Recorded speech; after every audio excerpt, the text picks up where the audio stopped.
qué hacer un curso sobre este libro y por qué un sacerdote católico hace un curso sobre un libro de un autor que no es católico, porque Lewis es un autor anglicano, es reformado de la iglesia anglicana, nacido en Irlanda, en Belfast, en Irlanda del Norte, el 29 de noviembre de 1898, y fue un profesor muy conocido en Inglaterra, sobre todo en Oxford, liderando el movimiento de Inklings junto con su gran amigo de toda la vida, que fue Tolkien. Tolkien es el autor del libro del Señor de los Anillos, por ejemplo, entre otras obras conocidas. De hecho, este libro está dedicado a Tolkien. Él se lo dedica a su amigo Tolkien.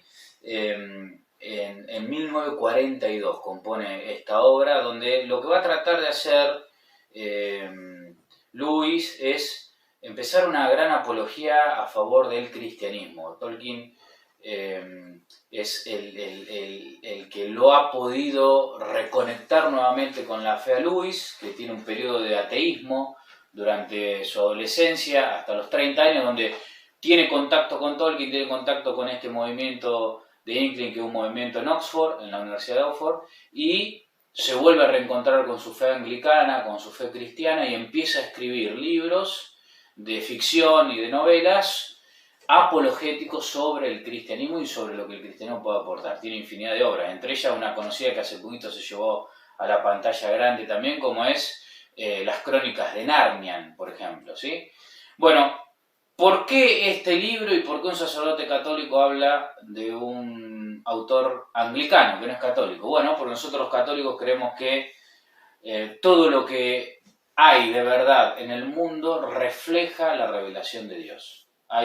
Dios ha esparcido semillas de verdad en distintas culturas, en distintas religiones, y todo eso nos termina hablando de Dios, ¿sí? Las ideas seminales, ¿no?, de los primeros cristianos. Entonces, este libro, que si bien es de origen anglicano, no implica ningún tipo de error teológico en cuanto a lo que expresa. ¿Qué es lo que expresa este libro y por qué me parece importante para esta época, para estos tiempos? Bueno, en primer lugar, algo que se ha dejado de predicar en la Iglesia Católica, en parte de la Iglesia Católica, que es la existencia del demonio. Y en segundo lugar, porque nos va a enseñar cómo es el hombre en su antropología más íntima, en su relación más íntima con Dios, y cómo el demonio es un conocedor astuto de las Escrituras y también de la antropología del hombre, de sus deseos, de sus gustos, de sus debilidades. Entonces vamos a ver a través de estas 31 cartas cómo Lewis lo que trata de hacer es mostrarnos cuál es la acción del demonio en nuestra vida, en la vida cotidiana, en lo común, y cómo muchas veces actividades, deseos y anhelos que son buenos pueden incluso alejarnos de Dios y pueden ser utilizados por el enemigo para apartarnos del fervor inicial y apartarnos de Dios. Bien, hecha un poquito esta introducción, el método que vamos a plantear en este curso es un método exegético, es decir, lo que vamos a hacer es ir leyendo las cartas y a partir de esa lectura ir comentándola e ir sacando verdaderamente el fruto espiritual y el fruto teológico que tienen estas cartas para enseñarnos cómo poder disipar las acechanzas del enemigo entre nosotros, no caer en la trampa y en las tentaciones y en aquellas pequeñas estrategias que tiene el demonio para hacernos caer, que es un ser que tiene tiempo, es decir, puede trabajar durante años en un alma de modo muy sutil hasta lograr que esa alma se aleje definitiva de Dios, que es el gran objetivo del demonio. Vamos a hacer una aclaración importante para no perdernos en el medio. Orugario es el nombre que le da Lewis al sobrino del demonio, que lo va a estar instruyendo para que tiente a los hombres. El paciente va a ser la persona tentada, que se cree que es un hombre joven, al que el demonio tienta, y cuando se refiere al enemigo, está hablando justamente de Dios, de nuestro amigo.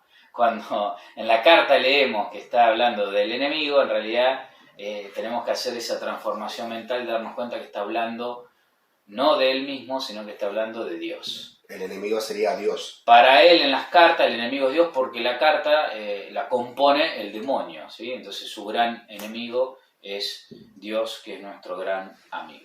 Qué importante esto que mencionaba recién, padre, porque usted decía que muchas cosas buenas que hacemos también nos pueden alejar de Dios. Sí, de hecho en varias cartas, después las vamos a ir leyendo, incluso el demonio le dice a su sobrino que le deje al paciente que comulgue seguido, no pasa nada, porque lo está haciendo para enorgullecerse y mostrarse delante de la comunidad. Entonces no pasa nada con eso porque tarde o temprano lo va a terminar alejando de Dios más todavía porque esas comuniones son blasfemas. Entonces, claro, uno puede decir, bueno, pero ¿cómo el demonio va a permitir o se va a alegrar, entre comillas, porque una persona empiece con la lascividad de la misa y todo? Y bueno, porque ese corazón no está buscando a Dios, sino que está buscando el aplauso de los hombres y ya ha tenido su recompensa. Entonces, bueno, vemos esto, ¿no? Cómo Luis, que era un hombre profundamente cristiano, luego de su conversión, tiene una delicadeza de espíritu y de conciencia que lo hace ver estos pequeños detalles que el demonio puede tener con nosotros para alejarnos de Dios. Bueno, vamos a iniciar, si les parece, la lectura de la primera carta. Hay una cosa que es muy importante. Con esto Luis muere muy joven, muere a los 64 años, siendo un hombre joven, habiendo enviudado, ¿sí? Pues su mujer muere de cáncer, se casa con una escritora norteamericana y él muere después a los poquitos años, los 4 años de la muerte de su esposa. Si no, nos hubiese dejado un legado muchísimo más grande. Y una pregunta, padre.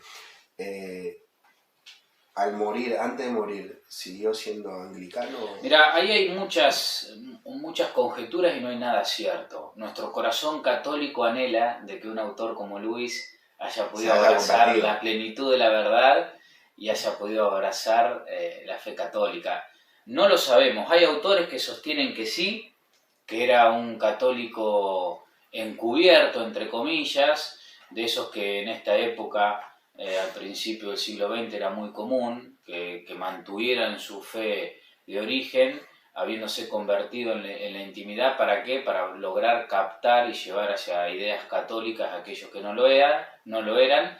Otros dicen que al final de su vida fue un sacerdote católico el que lo asistió con los sacramentos, pero no tenemos en claro. Otros dicen que no, que murió en su fe cristiana, pero bueno, anglicana, ¿no? Pero nuestro corazoncito católico desea de que una persona de tan honesta búsqueda de Dios haya podido encontrar la plenitud de la verdad. No lo sabemos, pero bueno, deseamos que sí, digamos, eso hay cosas encontradas. Sí, es verdad que rezamos por su alma también para que el Señor le conceda la gracia de poder gozar de la vida eterna, que es lo más importante, ¿sí? En este punto. Bueno, padre, le dejamos entonces que continúe con el inicio de la primera parte de la carta del diablo a su sobrino. Bueno, vamos a iniciar acá para todas las personas que por ahí nos están siguiendo en vivo y aquellos que luego se van a sumar. Es muy importante tener en cuenta de este libro que que Luis nos va dejando unas pequeñas pistas de lo que va a tratar la carta en estos dos pequeños epígrafes que nos cuenta al inicio, ¿sí? Que no está en las otras cartas, pero él inicia su libro, su primera carta, con esta fórmula. Citándolo primero a Martín Lutero, dice: la mejor forma de expulsar al demonio, si no se rinde ante el texto de las Escrituras, es mofarse y no hacerle caso, porque no puede soportar el desprecio. Y Tomás Moro, que es un santo católico, Santo Tomás Moro, dice, justamente Santo Tomás Moro fue uno de los que se opuso a la reforma anglicana y murió decapitado, dice, y él lo cita, por eso también está esa suspicacia si era un católico ya converso, dice: el diablo, el espíritu orgulloso, no puede aguantar que se mofen de él. ¿Qué significa esto? Como todo ser orgulloso y soberbio, si hay algo que busca el demonio es dos cosas. En primer lugar, que uno tenga conciencia de que no existe. Entonces uno no le lleva la punta y puede trabajar con mucha libertad y con mucha liviandad en nuestra alma, ¿sí? Sin que nosotros lo sepamos. Y lo otro que el demonio detesta es que no se lo tome en serio. ¿Por qué? Porque al ser un ser orgulloso, detesta que no se le lleve el apunte, ¿sí? Su obra, su modo de obrar entre nosotros sea motivo de burla. No puede él, al ser un ser profundamente orgulloso y burlesco de las cosas de Dios, que se burlen de él. Entonces, lo que dice Santo Tomás Moro y lo que decía Martín Lutero es que no hay que llevarle el apunte, burlarse de él, que es ahí cuando el demonio se manifiesta con todo y uno puede percatarse que está bajo la influencia de él, se manifiesta. ¿Por qué? Bueno, porque se saca. Recordemos que al ser un ser inteligente, una potencia espiritual inteligente, porque es un ángel, tiene más sutileza, pero también al ser orgulloso tiene una debilidad. Y esa es la debilidad que el arma que el hombre tiene también para doblegarlo al demonio. Por eso la persona que es humilde está totalmente lejos del poder del demonio. Está muy lejos del poder del demonio. El demonio tiene que usar otras artimañas para poder llegar a él. Bueno, vamos a empezar con el inicio de la carta, que no la vamos a leer toda, pero sí vamos a leer un fragmento. Lo primero que dice en la carta 1, en el primer párrafo, muestra el demonio que el ser humano, ya estamos hablando en 1940, ¿no? Que el ser humano ya ha dejado de buscar la verdad y no tiene amor por la verdad. Y entonces puede tener en su corazón y en su mente filosofías y posturas absolutamente contrarias, y eso no significa ningún reproche a la persona. ¿Por qué? Porque han perdido la capacidad de razonar. Dice, antes el hombre sí tenía una idea en su cabeza y la contrastaba con la realidad, y si veía que era buena la abrazaba para siempre. Ahora pueden tener ideas totalmente contrarias y adversas que el hombre convive como si nada. Entonces lo que le va a decir es cómo usar esos razonamientos vagos para poder alejarlo de Dios. Y por eso le dice, en el segundo párrafo dice lo siguiente: la pega de los razonamientos consiste en que trasladan la lucha al campo propio del enemigo. También él, recuerden que el enemigo es Dios, también él puede argumentar, mientras que en el tipo de propaganda realmente práctica que te sugiero, ha demostrado durante siglos estar muy por debajo de nuestro Padre de las profundidades. El mero hecho de razonar despeja la mente del paciente. El paciente acá es la persona tentada. Y una vez despierta su razón, ¿qué puede prever el resultado? Incluso si una determinada línea de pensamiento se puede retorcer hasta que acabe por favorecernos a nosotros, o sea, al demonio, te encontrarás con que has estado reforzando en tu paciente la funesta costumbre de ocuparse de cuestiones generales y de dejar de atender exclusivamente el flujo de sus experiencias sensoriales inmediatas. Tu trabajo consiste en fijar su atención en ese flujo.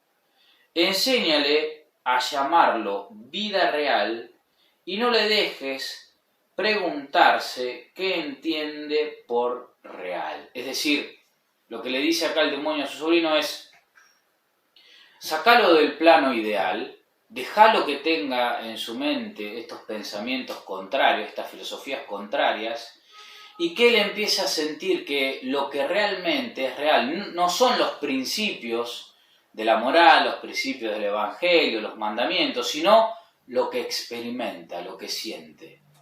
Esto es real lo que siento, la satisfacción, el bienestar, la comodidad. Esa es la vida real. Lo otro son principios que están en la cabeza, que pueden ser rectores, pero lo real, lo verdaderamente real, lo que verdaderamente importa es lo que puedo sentir.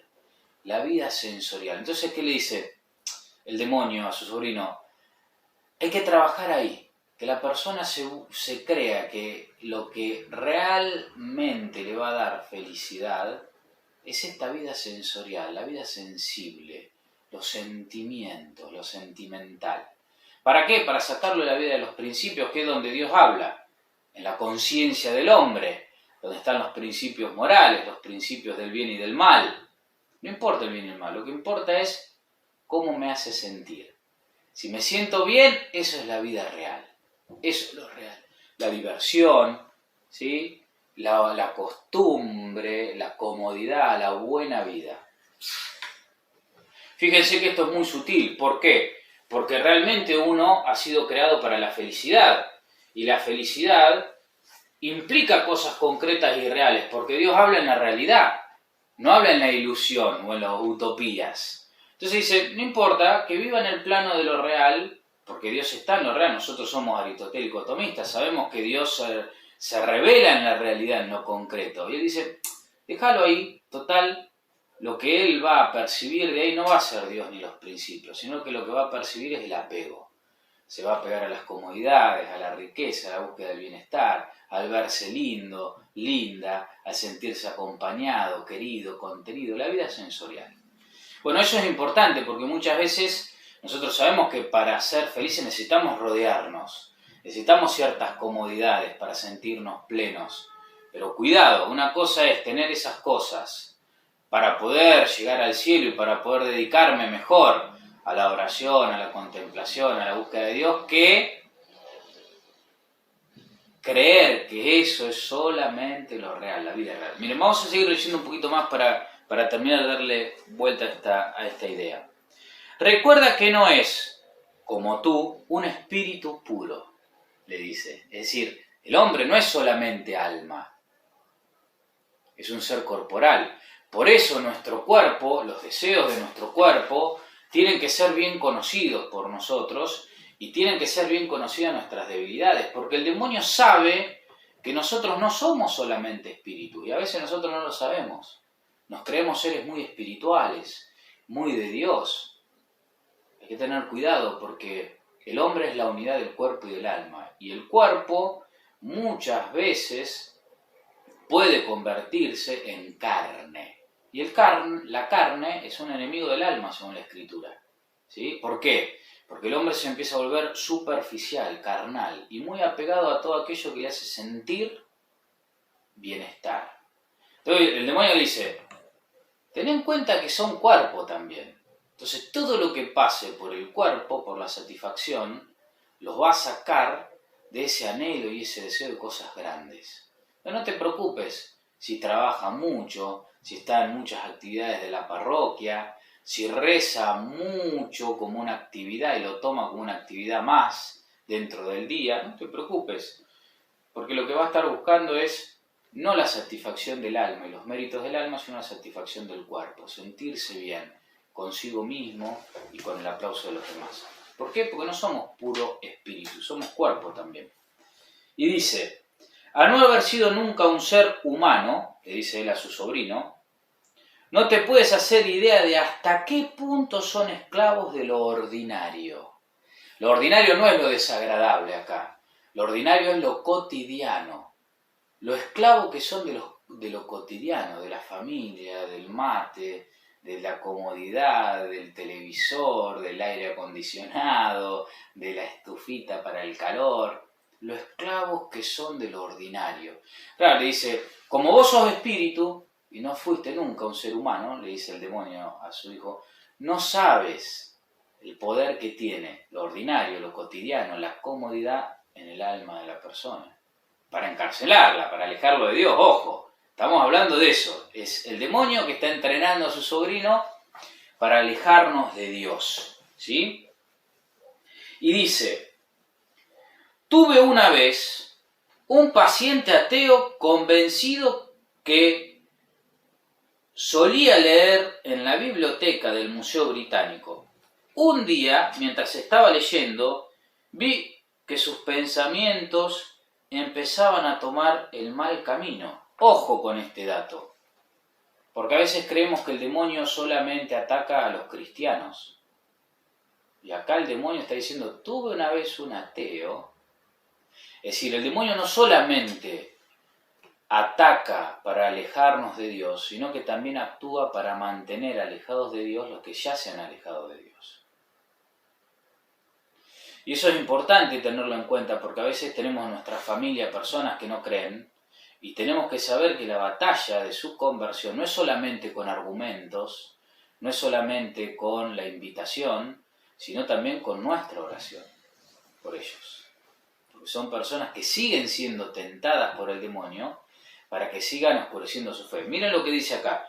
Tuve una vez un paciente, o sea, una persona, ateo convencido, o sea, convencido de que Dios no existe. Ateo significa sin Dios, ¿sí? Que solía leer en la biblioteca del Museo Británico. Un día, mientras estaba leyendo, vi que sus pensamientos se empezaban a tomar el mal camino, o sea, el buen camino para nosotros. El mal camino para el demonio, el buen camino para nosotros. El enemigo, o sea, Dios, estuvo en su lado al instante, por supuesto, y antes de saber a ciencia cierta dónde estaba, vi que mi labor de 20 años empezaba a tambalearse. ¿Qué ve el demonio? Ve que este hombre, ateo, que el demonio lo venía trabajando durante 20 años, miren el tiempo que puede estar trabajando el demonio con nosotros sin darnos cuenta, cuando empieza por alguna lectura, porque le gustaba la lectura, cuando empieza a encontrar verdades sólidas que lo pueden acercar a Dios, Dios está ahí presente porque empieza a actuar en él. Y el demonio dice, vi peligrar 20 años de trabajo en este hombre. Simplemente por eso, fíjense la fuerza de lo bueno, aunque no sea cristiano, y la fuerza de lo malo, aunque no sea anticristiano. Ojo con eso, pues son cosas sutiles. A veces leemos cosas que son cristianas, católicas, incluso, pero que no son fieles a Dios. No son fieles a la doctrina de Dios, no son fieles a la iglesia de Dios. Y eso, aunque sea aparentemente bueno, también tiene fuerza de mal y nos puede alejar de Dios. Así como aquello que aparentemente no es de Dios y es bueno, nos puede acercar a Dios. Y dice, si llego a perder la cabeza y empiezo a tratar de defenderme con razonamientos, hubiese estado perdido, pero no fui tan necio. ¿Qué dice el demonio? Fíjense la astucia del demonio. 20 años trabajando con un ateo. El ateo por la lectura descubre alguna verdad que lo pueda acercar a Dios y el demonio ve que Dios ya está con él. Dice, si yo pierdo la cabeza y le empiezo a meter al paciente pensamientos en contra de Dios, me voy a manifestar. Y el paciente, o sea, este hombre ateo, se va a dar cuenta que está bajo el influjo de algo malo porque lo voy a perturbar. Entonces no fui tan necio. ¿Qué hizo el demonio? Siguió oculto.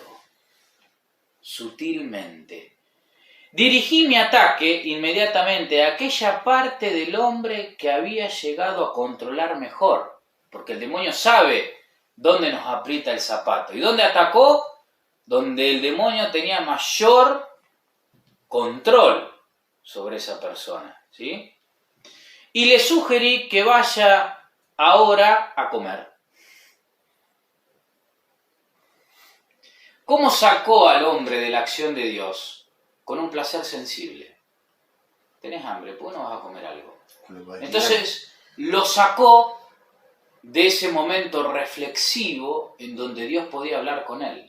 Nos puede pasar en la oración incluso, nos puede pasar en ir a visitar el Santísimo. No, mejor voy a tal lado, no, mejor voy a comer, no, pero primero paro 5 minutos para... Bueno, ya está, ya recé bastante.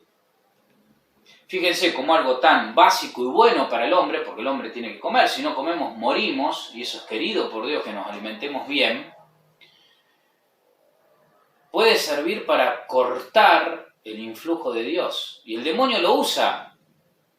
Por eso, uno de los pecados capitales es la gula, ¿sí? Nosotros tenemos que saber que es un placer lícito el comer. Pero tiene que estar controlado. Y acá el demonio lo ha utilizado ¿para qué? Para sacarlo a este ateo ¿de qué? De ese momento reflexivo en donde empezó a tener un diálogo con Dios sin saberlo. Entonces dijo, yo no me le voy a manifestar en el plano del razonamiento, donde está trabajando Dios. Voy al plano sensible, en lo cotidiano. Tiene que ir a comer. Y sigue, miren lo que dice. Presumiblemente, sabes que nunca se puede oír exactamente lo que se les dice. El enemigo contraatacó. Y esto también es un dato importante, porque el demonio nunca puede saber qué es lo que Dios nos está diciendo. y nunca puede saber con exactitud cómo Dios está obrando en nosotros. Sabe que Dios está y está obrando con nosotros, pero hay un núcleo del ser humano, en su conciencia, en su intimidad con Dios, donde el demonio no puede entrar. Por eso dice, sabes que nunca se puede oír exactamente lo que les dice el enemigo, o sea, Dios. Y eso es bueno saberlo, porque en la intimidad de nuestro corazón no puede entrar el demonio, sí entra Dios. Lo que él puede hacer es susurrarnos cosas, proponernos cosas. Pero el que entra en la intimidad de nuestro corazón, el que entra en la profundidad de nuestro ser es Dios. Y eso es sagrado, ¿sí? El enemigo contraatacó diciendo que aquello era mucho más importante que la comida. Por lo menos creo que esa debía ser la línea de su argumentación, porque cuando yo dije exacto, de hecho, demasiado importante como para abandonarlo a última hora de la mañana, la cara del paciente se iluminó perceptiblemente y cuando pude agregar mucho mejor volver después del almuerzo y estudiarlo a fondo en la mente despejada, iba ya camino a la puerta. O sea que el demonio ni siquiera le tuvo que argumentar demasiado, porque ante la sola idea susurrada por el demonio de ir a comer y de parar para comer, el hombre ya estaba perfilado hacia la puerta. Fíjense la fuerza que tiene lo cotidiano, los instintos bajos en el hombre. Y qué conocimiento tiene el demonio de eso y que nosotros a veces no lo tenemos. De la fuerza que tiene lo cotidiano, lo sensible, lo corporal en nuestra vida. Por eso tenemos que ser personas que traten de conocerse y de contenerse a través de esas debilidades, de lo cotidiano, ¿sí? Entonces, ¿qué pasa acá? Bueno, una vez en la calle, la batalla estaba ganada, dice el demonio, ya está. El hombre se fue para acá, se fue para allá, hizo sus cosas. Ahora está a salvo, ¿sí? En la casa de nuestro Padre. Entonces le dice, ¿te das cuenta? Empiezas a coger la idea, ¿te das cuenta de esta lógica? Dice, cuando te des cuenta que Dios le está empezando a hablar a tu paciente y llevarlo al mundo de las ideas, al mundo de los principios, al mundo más espiritual, vos atacá lo sensible, que es en donde el hombre busca. Dios le propone rezar, ¡ay, qué lindo que es estar acostado un ratito más! Dios le propone ir al Santísimo, pero justo vienen mis parientes, mi hijo, no, mejor voy a hacer una torta para compartir con ellos. Voy a rezar el rosario, pero sí, vamos, pero no, mejor lo rezo más tarde porque ahora me voy a poner a cocinar porque llegan los chicos de la escuela, ¿se entiende? Tengan cuidado con esas sutilezas en donde tenemos que nosotros saber organizar nuestro día y nuestra vida para que todo entre en su justo lugar, sin descuidar las cosas cotidianas y las cosas ordinarias, pero dándoles un valor extraordinario. Como decía Santa Teresa, Dios está en los pucheros, es decir, mientras estamos cocinando, mientras estamos atendiendo a nuestro esposo, a nuestro hijo, a nuestra esposa, ahí también tenemos que ver la oración y tiene que estar Dios. El último párrafo de esta carta hermosa que ya nos muestra a dónde el demonio ataca primeramente al hombre, que es lo sensible, dice, empiezas a entender esta idea. Gracias a ciertos procesos que pusimos en marcha en el interior hace siglos, porque hace 20 años que trabajaba en él, le resulta totalmente imposible creer en lo extraordinario mientras tiene algo conocido a la vista. ¿Por qué? Porque el hombre en la época actual, lo desconocido no le atrae lo conocido, le atrae lo que lo conforta, lo que lo reconforta, lo que lo hace sentir cómodo, porque lo nuevo que es disruptivo, lo nuevo te pone en jaque, lo nuevo te desafía, lo nuevo te hace sentir algo en el estómago que tiene que ver con la aventura, con lo... No, dice, hace 20 años ya instalamos en el paciente de que lo mejor es lo conocido. Entonces le dijimos, esto está bueno, pero vamos a comer, ya estaba yendo para comer, porque es su lugar conocido, su vida, donde se desempeña, esas pequeñas dosis de vida real, dice el demonio, ¿sí? Es la que hay que darle para sacarlo del contacto con Dios. Que a veces a los cristianos nos pasa, ¿sí? Nos pasa que dejamos la oración por cosas buenas, porque eso es lo real, ¿sí? Nosotros debemos estar sirviendo solamente al pobre, ahí está lo real. Ahí está el Evangelio. El Evangelio pasa solo y exclusivamente por el servicio de los demás. No, el Evangelio pasa por la transformación interior de la búsqueda de Dios a través del contacto vivo e íntimo con Él. Dedicada a Dios, el demonio nos quiere sacar. Y a veces nos saca por cosas muy reales y muy buenas, ¿sí? Tengo que ir a buscar a los chicos a la escuela. Entonces me subo al auto y en vez de poner música cristiana o poner el rosario, rezar el rosario, ¿qué pongo? Pongo música pagana, pongo noticias, pongo cosas que me quitan la paz, toco bocina al otro que se me cruzó. Claro, estoy sacado, estoy en lo cotidiano y lo cotidiano a veces me saca de Dios. No dejes de insistir, le dice el demonio, acerca de la normalidad de las cosas. Che, pero este pibe tiene 14 años y no sale a bailar. Y no es normal. No, lo normal es que salga a bailar. Hay que dejarlo. Tiene que llevar una vida normal. Que salga a bailar, que se junte con esos amigos que son medios vagos y paganos, que visite lugares, sitios de internet, que mire películas, que esté con el celular, en sitios... Total es normal, que se vista, que sea un poquito vanidoso, que sea un poquito orgulloso, competitivo. Es normal, la vida de la normalidad. ¿Qué es lo normal? Para el cristiano lo normal es esto. Lo que está acá. No lo que nos muestra el mundo, lo que nos muestra la escuela, lo que nos muestra las redes sociales, lo que nos puede llegar a decir tal o cual persona.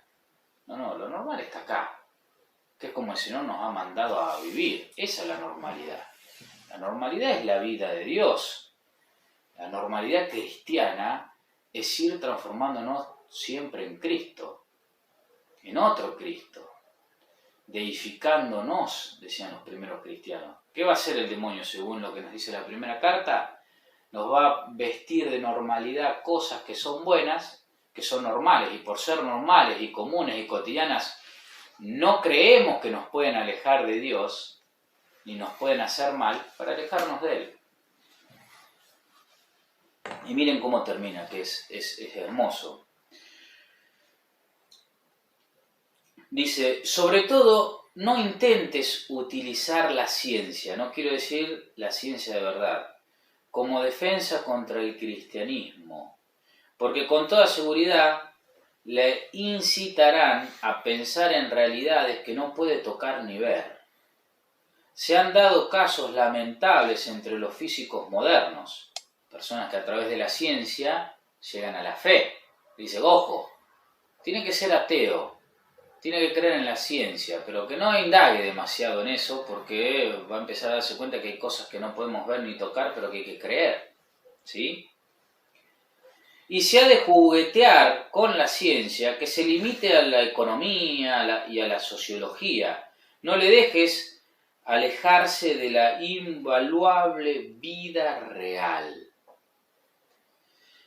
Pero lo mejor es no dejarle leer libros científicos, sino darle la sensación general de que sabe todo.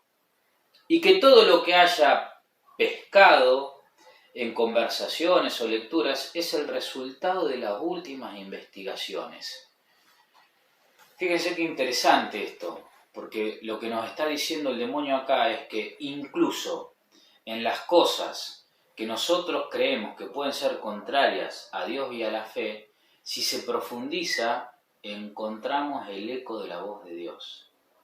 Y el demonio lo sabe eso. Entonces, ¿qué es lo que quiere que nos convirtamos en qué? En opinólogos. No en personas que saben a profundidad, investigan en profundidad, en opinólogos. Personas que la Biblia la leen más o menos, conocen un poco. Sí, conocen citas, saben, pero no saben escudriñar la palabra.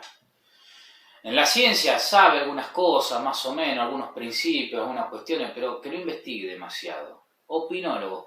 Hasta el conocimiento en el cual apoyan su ateísmo, su lejanía a Dios, tiene que ser superficial, tiene que ser cotidiano, tiene que ser real. ¿Por qué?